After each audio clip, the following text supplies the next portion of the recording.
Luca has the capacity to explain things that I can't explain. And I don't know what you're going to talk about today, but I know it's going to be great. Thank you, Guy, for having me again. And thank you, Chantal, David, and Marianne and the Aquamarine team. Today, I will talk about emotional blind spots. We all know what a blind spot is. It's what we do not know. An emotional blind spot is what we do not want to know, or what we know but do not want to do something about it. And of course, some emotional blind spots come from fear, but there are others that come from a much more interesting place. And to understand where they come from, let's begin with the example of the fact that 93% of drivers believe that they are better than average. This obvious statistical impossibility is often explained as optimism bias, but I think that there is something much more interesting going on. And it has to do with how we evaluate how good of a driver we are. We often look at things such as fatal incidents and minor incidents, and we think if I didn't cause any, then I'm a good driver. But there is a problem with that, and that's that incidents are rare events even for bad drivers. And so, for example, if the average driver causes an incident, let's say every 15 years, 10 years of driving without an incident don't say much about whether you are better or worse than average. And instead we need, when failure is rare, we need to look at more common occurrences to have an idea of how well we are really doing. And for example, we can look at near misses, which are, for example, emergency brakings or emergency maneuvers, or we can look at behaviors, safe driving, unsafe driving, and so on. And this diagram that you see here, it's actually called the pyramid of risk because of this shape. For each fatal incident, there are many minor incidents. For each minor incident, there are many near misses. And for each near miss, there are many unsafe behaviors. And the principle is that the top of the pyramid mostly measures the past. And the bottom of the pyramid estimates the future. And if you only think about how you're doing based on the top of the pyramid, it might very well happen that some of your behaviors need to change and you will not know it until it's too late. And this is quite obvious when it comes to driving, because we all know that if we are looking at the phone while driving, you are a bad driver, regardless of whether you crashed yet. But it's much less obvious, for example, when it comes to marriages or relationships, where whether the couple is still together only carries information up to a point, and instead it's much more valuable to look at the behaviors or the near misses. And even more important for work, especially for jobs in which failure can take years to materialize. In those jobs, it's very possible that the track record says one thing, which measures the past, but you need to look at the bottom of the pyramid, near misses and behaviors, to have a better idea of whether your future will also still be bright or whether you're about to crash into a wall. And why is it so hard to look at near misses? And I have a personal anecdote with that. Few months ago, I was driving in a country road, admittedly too fast. And then an animal crosses, and I make an emergency maneuver, I avoid collision. But the question is, what lesson do I take from the near miss? And the right lesson would be that the near miss is evidence I was driving too fast and I should drive more safely. But it is so tempting to instead take the near miss as evidence that my reflexes are good, and therefore I can get away with unsafe driving. And this is a mistake we do all the time. And so it's why it's so important to always interpret near misses as a signal of dangers, a signal of a structural problem. And as I'm fond of saying, problems grow the size they need for you to acknowledge them. And if you acknowledge problems early, you will only encounter little problems. And the second thing is, near misses are like cockroaches. If you find one cockroach in your kitchen, you don't think, oh, it's just one. You know that there are 10 more lurking in the wall. And you decide whether to take decisive action, such as a disinfestation, not based on the one cockroach you see, but on the 10 whose presence it indicates. And the same applies to near misses.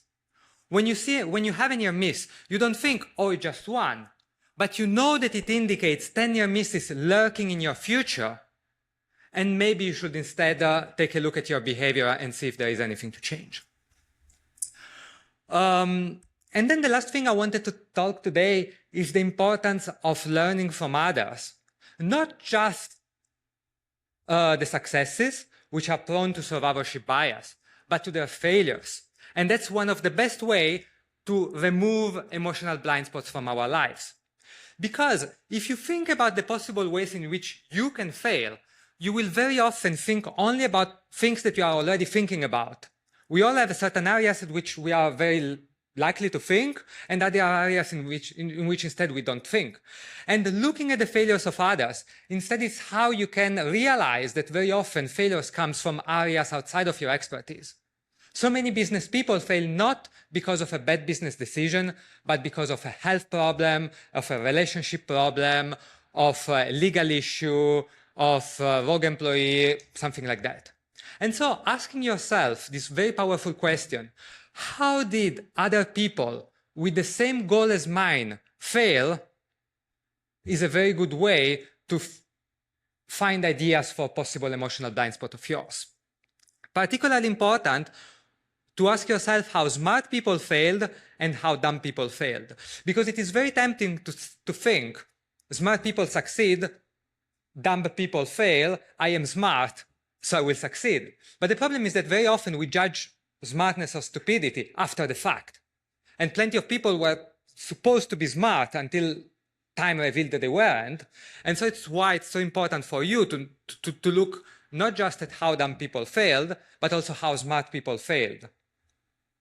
And this line of inquiry, which is called the pre-mortem, is at the heart of what I call the 1-minute exercise to de-risk your life, which is one of the most powerful uses of 60 seconds I know of. And it's very simple, consists of 5 questions, and it goes like this. Question number 1, imagine you wake up in a hospital. What could have been the most likely reason, and is there anything you can do today to prevent that? Question number 2, imagine your romantic or business partner breaks up with you. What could have been the most likely reason, and is there anything you can do today to prevent that? Question 3, imagine you lose your job or your largest client.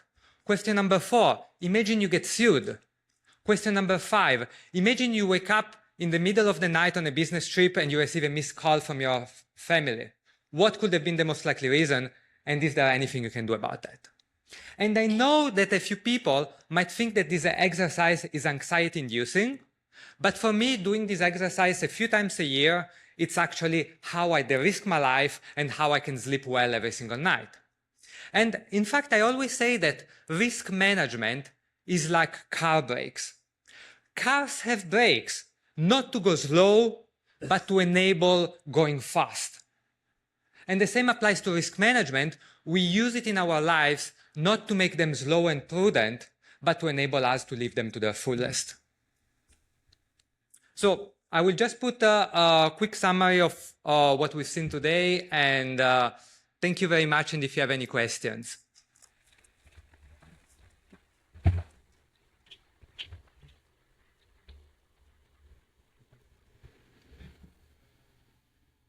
And it's fascinating that the 1-minute test is phenomenal. That's really very helpful, and I thank you for that. And it just seems to me that in both this and in your previous book, you very much are talking about long-term thinking and then also risk. So and how to prevent risks and fit in this. What really propelled you into moving towards this variable mindset? Yeah, thank you. Thank you, Miles. Thanks. Thank you, Miles. So, 2 reasons. One is because, unfortunately, in my life, I had a lot of experiences with risk. My father died young. I got diagnosed cancer some time ago. Thankfully, now I'm fine. I saw friends losing business or other things. So I've been exposed to risk. And I know just how important. Like it's one of those things that you think it's not important until it's too late. And this is one reason. The second reason is because for me, risk is not just about preventing the worst case, but really it's about enabling growth. My life was changed during my first job. I started working in a consulting company for the consulting branch of DuPont that was working exclusively on workplace safety. And the thing we noticed at some point was that we will go to a client and we will fix just their safety. But when we fix their safety, when we need to introduce a bit of good management, a bit of good thinking, to remove the big risk, suddenly we would improve everything else. Projects get delivered on time, get delivered on specs, less waste, less employee turnover, all things that are upsides that come from thinking about risk. Because to think about risk, you need to think in a good way. And when you look, you need to examine things you are not willing to examine otherwise. But by examining them, you uncover so much upside. We've seen some of those questions. Like they're not just questions negative. If you fix some of those problems, you might really improve. If you think about the way in which, I don't know, your romantic partner, what's the most likely reason your romantic partner might break up with you, and you fix that. Not only you increase the solidity of your marriage, but you increase the enjoyment. Because very likely you will probably have touched something that was causing friction, and now it's so much better. And so that's why I care so much about risk. Thank you so much, and to be continued. Yes, thank you. Yeah. Thank you. Last question for Luca Dellanna. Hi. First, thanks, Guy, for hosting this event, and thank you for the talk. My question is in terms of de-risking your life. Sometimes we know what the right thing to do is, but instead, like habits get in the way of us doing those right things. So how do you think about like breaking those bad habits? So you touched on something super important, which is habits instead of incentives. There is this common belief that incentives are what drive behavior. But this is not really the case, because if you think about it, we do a lot of things that go against our incentives, and we also do a lot of things for which we have no incentive for. Instead, what really drives behavior is mental habits. We do things for which we have a habit for, and we don't do things for which we don't have a habit for. And I'm not meaning habit just as in I brush my teeth every day, but I mean habits as in the habit with which our mind reacts to certain situations and to certain stimuli. And so you touch something super important, which is if you want to improve risk management, you don't need to fix incentives much. I mean, of course, there are some situations in which incentives are really bad and you need to fix that. But much more importantly, you need to fix mental habits. How people think in certain situations, how they react in certain situations. And to fix that, I will go super briefly, but I have an article which is called Culture is the Track Record, which basically answers that. And before Renato was talking about culture, for me, I always say that culture is the track record, is the track record of what happened in the past. So for example, if in the past in my company, there is a good track record that when I ask the question, when I raise the hand and I say that there is a problem, good things happen, I will raise the question. And that's what creates a culture. And the same applies to habits and to risk. You need to change the track record of how people think, of what people do, and so on. And that's something that you can only do through action and through a little bit of repetition. You cannot change habits just with good communication or with good incentives.